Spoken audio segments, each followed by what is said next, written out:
perjalanan hidup tidak ada yang berjalan mulus. Ada saja cobaan yang harus dilalui untuk menjadi manusia yang lebih baik.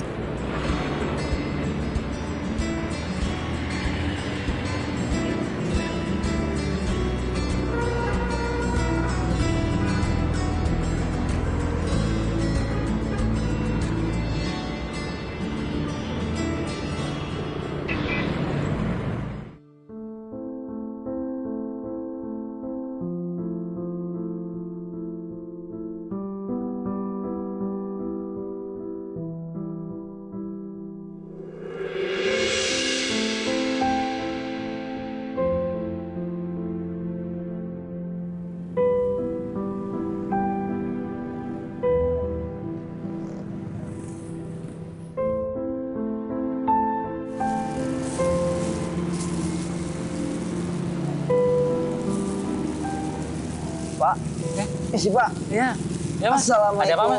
Waalaikumsalam warahmatullahi wabarakatuh. Gini Pak, saya lihat Ya, Mas. Bapak tadi kan jalan jauh banget tuh. Iya. Kelihatan kayak capek gitu. Nah, Ya, Mas. pas begitu Bapak duduk, saya perhatiin, ngeliatin bungkusan ini tuh Bapak senyum-senyum terus. Iya, Mas. Alhamdulillah. Saya sebenarnya udah janji sama anak saya mau beli mainan ini. Apa sih itu Pak? Mainan buat anak saya. Mainan, teh. Akhirnya kebeli juga, Mas. Oh, Setelah gitu. sekian lama saya ngumpulin uang, akhirnya saya bisa beli mainan ini. Saya udah janji soalnya, Mas, sama anak saya mau memberikan mainan ini. Memberikan mainan buat anak saya. Alhamdulillah sampean ya Pak. Alhamdulillah, sampaian akhirnya kebeli juga. Pak, sekarang nih Bapak mau kemana? Mau pulang atau mau jalan lagi kemana? Saya mau pulang, Mas. Kayak saya antar aja ya? Mas, saya jalan aja, soalnya udah dekat juga kok. Ya udah deh kalau gitu. Ya. Salam ya Pak buat anaknya ya Pak ya. Saya berangkat ya Pak ya. Sama-sama, Mas. Iya, Mas. Saya. Ayo, Mas. Ya, Sudah, Mas ya. mari Pak. Hati-hati di jalan Pak. Betapa sederhananya kebahagiaan itu. Apa yang Bapak tadi alami membuatku teringat tujuan perjalanan kali ini, yaitu belajar tentang nazar. Seperti apa yang disampaikan dalam surat Al-Insan ayat 7.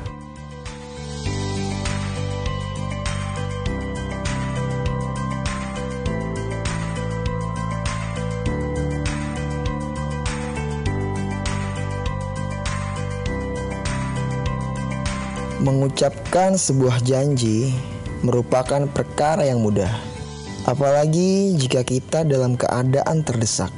Tanpa pikir panjang, terucap nazar kepada Sang Maha Pencipta dengan harapan kita diberi kemudahan. Lalu apa jadinya jika ternyata kita luput dari kewajiban untuk memenuhi nazar kita pada Allah? Seorang dik doang akan berbagi pengalamannya menemani perjalanan saya untuk mengambil hikmah tentang nazar yang wajib kita penuhi.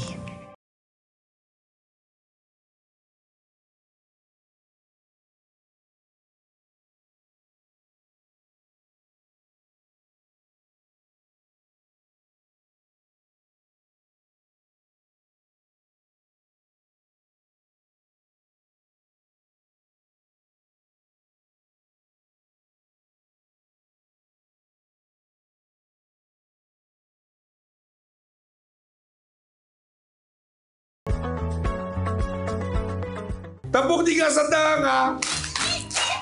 Kok ngiki? Tepuk 3,5. Tuh, waga, ngi. Jangan ngi. Yeay, sudah tepuk tangan ikhlas. Halo, Kak. Nah, itu dia Bang Dik doang. Sebaiknya aku segera menemui beliau. Bikin dulu ceritanya. Udah, kalau udah gambarnya diperbaiki, terus diwarnai. Kak Emi juga bikin, ya biar bisa menjadi contoh. Ibu-ibunya juga ada di sini, ya. Oke. Yanu. Yanu. Yang ditunggu-tunggu datang. Tepuk tangannya ikhlas. Assalamualaikum. Waalaikumsalam warahmatullahi wabarakatuh. Adik-adik. Kak Yanu sapa dulu mereka. Halo adik-adik. Assalamualaikum. Perkenalkan kakak Kayanu Ramadan. Iya. Hari ini kita bikin kamera analog. Tahu nggak dulu kan isinya 36 tuh. Oh iya tahu. Pakai roll. Ah. Nah, anak-anak ini udah biasa pakai HP. Jadi kita mau menggambar seperti ini. Kayak Anu bisa nggak? Mau ikutan nggak? Boleh banget. Beneran? Beneran. Kasih ininya, kertasnya. Kayak Anu bisa gambar. Bisa belajar di sini kan. Nih kayak Anu kameranya. Gratis buat kayak Anu. Wah, makasih banget. Ini rollnya, kalau kurang kita kasih satu roll lagi. Ini tripleknya. Kayak Anu gabung ya. Kakak boleh nggak gabung di sini? Boleh. Boleh ya. Mau sama anak-anak apa Boleh. ibu-ibu? Sama anak-anaknya Ayo, aja. di sini. Di sini ya. Di sini ya. Misi Boleh, boleh. adik-adik. Selamat menggambar kayak Anu. Ya. Alhamdulillah, terima kasih ya Allah. Engkau telah memberikan kesempatan bertemu Om Dik Doang. Bahkan belajar menggambar bersama adik-adik di kandang jurang. Gimana Om? Bagus Wah. ya? Bagus ya? Keadaan Anu. Bagus ya Om? Ternyata bukan hanya ganteng. Tapi bagus. Bagus. Yuk, kita yuk. Ya, dadah adik-adik. Dadah.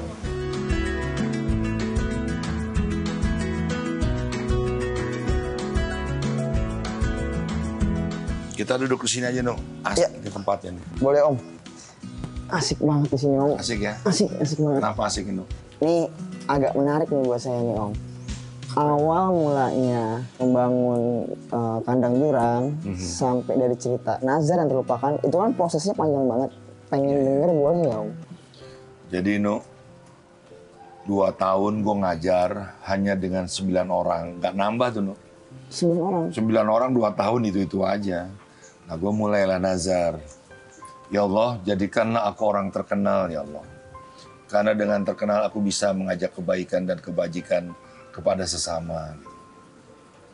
Setelah gue berdoa, gue jadi orang terkenal, terkenal banget. Banget. 5 Panasonic Award, bawa obor Olimpiade, duta UNICEF, duta pendidikan, semuanya Nuk, yang terbaik. Dapat semua. Musik terbaik, pesilat terbaik. Tapi gue lalai dan jadi pendusta, Nuk.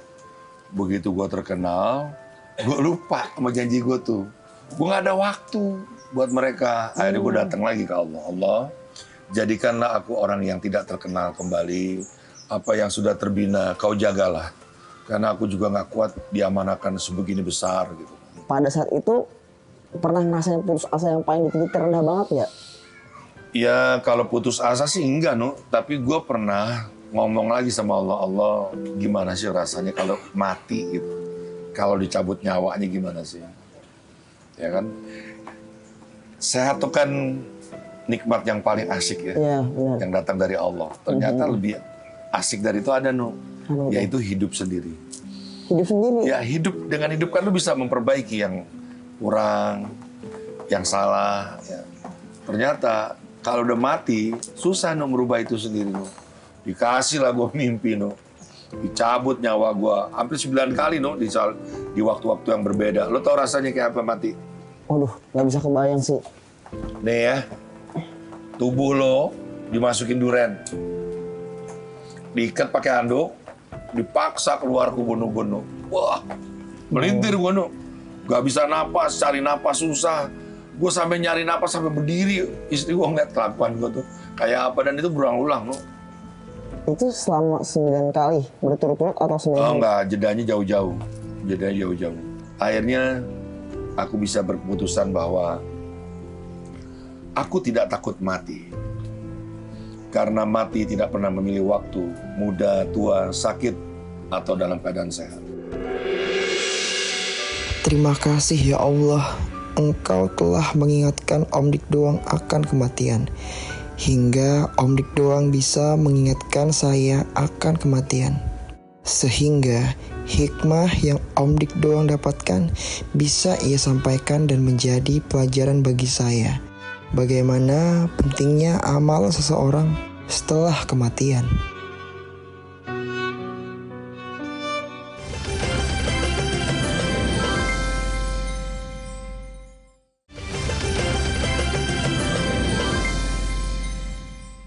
Meski gue nggak takut mati, no, tapi gue nggak pernah menantang-nantang kematian, ya, karena cepat atau lambat kita pasti mati dan kita akan berhadapan dengan yang maha hidup. Akhirnya sampai di titik balik Om Ganteng tuh inget nazar yang lupa itu sampai di mana tuh? Ya keasikan, dunia entertain tuh asik banget tuh. Kita tuh kayak seperti diberikan kartu anggota yang kemana aja dihormati, kemana aja orang respect, kemana aja orang mau foto, kemana aja dilulukan. Wah itu asik banget. Nah disitulah gue ditegur gitu. Gue juga gak mau teguran ini berupa musibah. Sebelum datangnya musibah, gue udah berbalik. Umur 36 lagi asik-asiknya gue meraih segala sesuatunya. Gue mengundurkan diri dari dunia entertain. Gue pikir gue terang karena cahaya. Ternyata cahaya kepalsuan. Cahaya kepalsuan. Iya gue pulang dari sini gampang lagi. Sepi lagi, pelin-pelan lagi, bimbang lagi. Masya Allah, ternyata ketenaran bukanlah jaminan kebahagiaan seseorang. Bahkan seorang Dik Doang pernah merasakan kebimbangan dalam hidup. Terus setelah nazar terpenuhi, dari Om Ganteng tuh merasakan apa Om? Ya aku rasa fitrahku telah kembali menjadi manusia yang dimanusiakan lagi oleh keadaannya. Kita sholat di atas sejadah. Dengan izin Allah ku bangun kandang jurang doang sebagai sejadahku yang lain di kemaslahatan. Itu sejadah ibadah mato. Ini adalah ibadah kemaslahatan. Itu harus ditegakkan. Dirikanlah sholat itu menegakkan itu bukan hanya di atas sejadah, tapi dalam kehidupan juga harus kamu tegakkan. Harus tegakkan. Joker ya.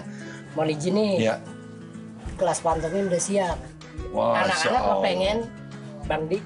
Hampir gue lalai lagi. Nah kan hampir lupa tuh. Sebentar. Ya. Berangkat. Tuh, 2. Kepalanya siap. Oke. Sekarang coba kacanya didorong kacanya. Ekspresinya. Keras. Ternyata Om Dik Doang memang benar-benar seorang seniman. Saat ini Om Dik mengajak saya untuk ikut serta dalam belajar di kelas pantomim. Assalamualaikum. Waalaikumsalam. Pak, saya mau masuk nih Pak, tapi ada pintunya nih Bentar, Pak. Pak. Harus begini. Bentar. Oke. Ya. Siap. Oke, saya buka dulu. Oh, dikunci. dibuka. Mantep itu. Eh, Bisa aja ya. Inilah kelas pantomim. Tepuk tangan yang ikhlas. Wah, Wih. ya apa. Iya. Ya Allah, lagi latihan apa nih? Latihan pantomim. Maksudnya lagi temanya apa? Temanya ini latihan dasar pegang kaca. Yes, kita duduk sini ya. Ya, ayo duduk. No. Ayo. Jadi yang paling susah tuh pantomim apa tuh? Yang paling susah adalah ya sebenarnya sih nggak ada susahnya, Bang. Lebih gampang daripada teater ya. Ya. Kalau teater harus gampang. Harus naskah, dialog, latihan vokal. Kita kasih tugas. Ya. Kasih tantangan. Ayo, No. Tepuk tangan. Buat Yanu.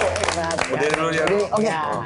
Coba lebaran dikit, lebaran. Misi ya Dede. Kasih sound effect nggak nih? Bagus. Bagus. Sungguh menyenangkan berada di kelas pantomim ini. Belajar hal baru dan bertemu dengan teman-teman baru. Ada buaya di bawah. Aduh, buaya apa nih? Petir. Dua. Udah mau nyampe ke Jatuh. Keren.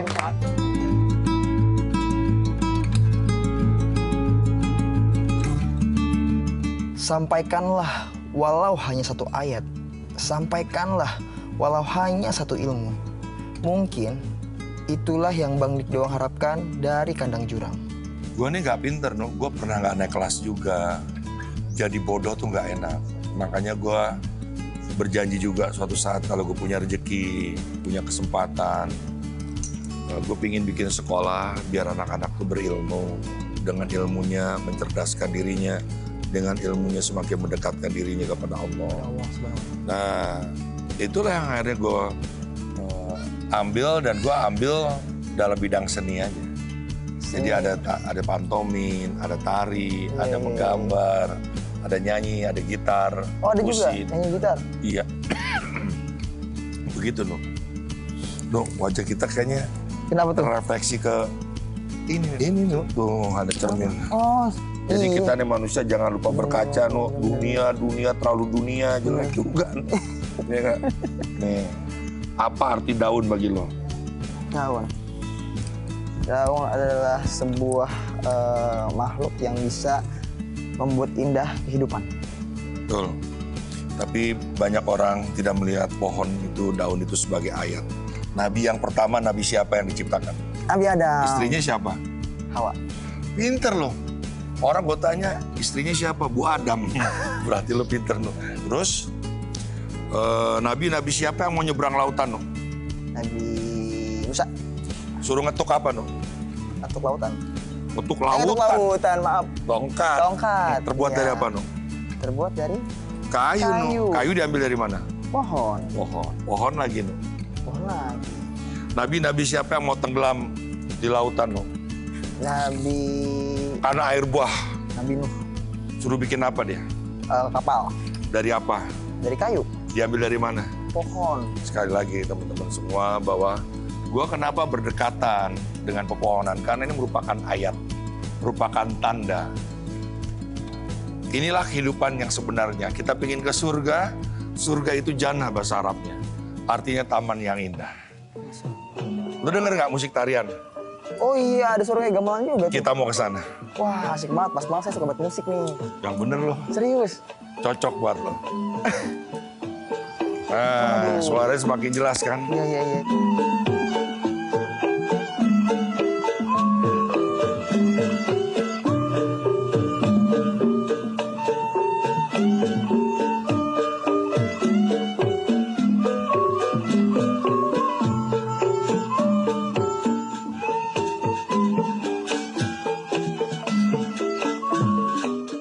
Baru kali ini saya belajar menari, walaupun gerakan saya masih kaku, namun saya sangat senang bisa mempelajari tarian sirih kuning khas Betawi bersama yang lainnya.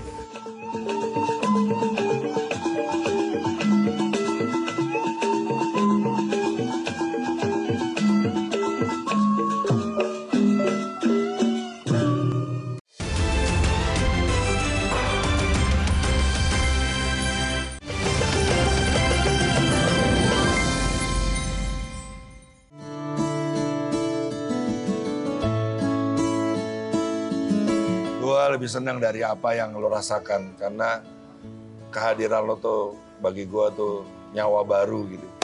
Gue jadi inget dunia gue dulu, gue suka syuting begini. Iya. Pulang bawa kontrak gitu. Wah, selamat datang di dunia keartisan. Hati-hati lo kehilangan jati diri. Amin. Kan setelah belajar dari pengalamannya Om Ganteng ini kan saya udah dapat banyak ilmu dan manfaat. bener gitu. lu. Iya dong, udah ngeliat. Serius? Seriusan. Nomor rekening berapa? Nomor rekening aja langsung. Gini, Om Ganteng, setelah udah terpenuhi nazar semuanya nih, udah bisa bikin sekolah ini gitu, kandang jurang, dan setelah itu semua apa yang didapati dan dirasakan sama Om Ganteng nih? Aku ingin menjadi seorang hamba yang hidupnya berbahagia. Bahagia itu seseorang yang senantiasa istiqomah belajar dan belajar. Karena bahagia itu kondisi spiritual seorang hamba belajar ilmu marifat, mengenal Allah, dan dia akhirnya berjumpa juga dengan Allah. Kebahagiaan itu pasti tak terperikan. Di antara penderitaan yang dilihat tetaplah hari raya dia. Di antara penderitaan tetaplah dia melihat bahwa itu adalah singgasananya Allah bertata di itu. Masya Allah. Jadi tanpa menantang-nantang, aku ucapkan selamat datang penderitaan. Masya Allah. Karena penderitaan harus kita nikahi dengan benih ikhlas. Pasti yang terakhir adalah kebahagiaan. Karena ikhlas itu adalah kendaraan ruh spiritual kita yang kelak akan meninggi, membumbung di dalam kedalaman di mana Allah bersinggasana memiliki ridho.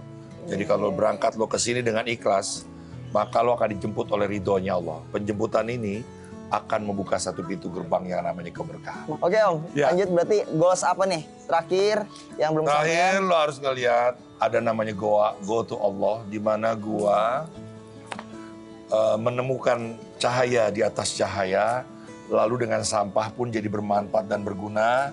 Dan rasa syukur itu tidak begitu saja gue hanya menjadi penikmat, tapi juga gue menyadari ketika masuk di dalam rumah sudah ada tempat wudhu.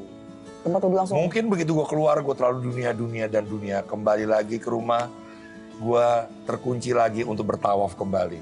Nanti lo lihat musola di mana orang datang langsung wudhu di situ. Tempat wudhu langsung. Ya, terus tempat sholatnya di situ. Tempat sholatnya lebih besar daripada rumah gue. Rumah gue 3x3, musolanya 3x12. Nah terus itu tuh penasaran banget kenapa kan biasanya kan kalau tempat wudhu tuh di belakang ya setelah tempat ibadah dulu dan tempat wudhunya belakang dekat toilet gitu. Jadi gini, gue berangan-angan suatu saat Rasulullah tuh hadir ke rumah gue, mengetuk pintu gue, udah pasti dia nggak numpang makan, udah pasti dia nggak numpang tidur tapi numpang sholat. Jadi gue harus bijaksana nih, dunia sudah gue dapat, maka gue aplikasikan kepada rumah gue. Biar kalau Rasulullah numpang sholat itu deket musolanya, nggak usah masuk ke dapur, ada cucian belum kering, cucian kotor, piring berantakan. Jadi simple. Ya jadi kalau lu datang tempat gue nggak mau sholat tuh bukan karena gue nggak menyiapkan tempat sholat. Gue udah siapin. Karena tanpa sholat, apapun perbuatan baik kita nggak akan dilihat oleh Allah, nggak akan dipandang sebagai sebuah kebajikan.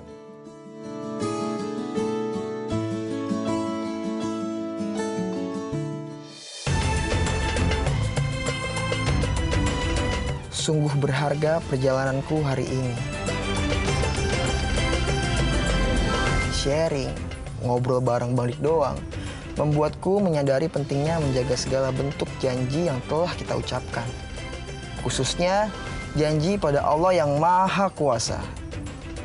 Serta tidak lupa mengumpulkan bekal ilmu sebanyak-banyaknya untuk semakin mendekatkan diri menuju jalanmu.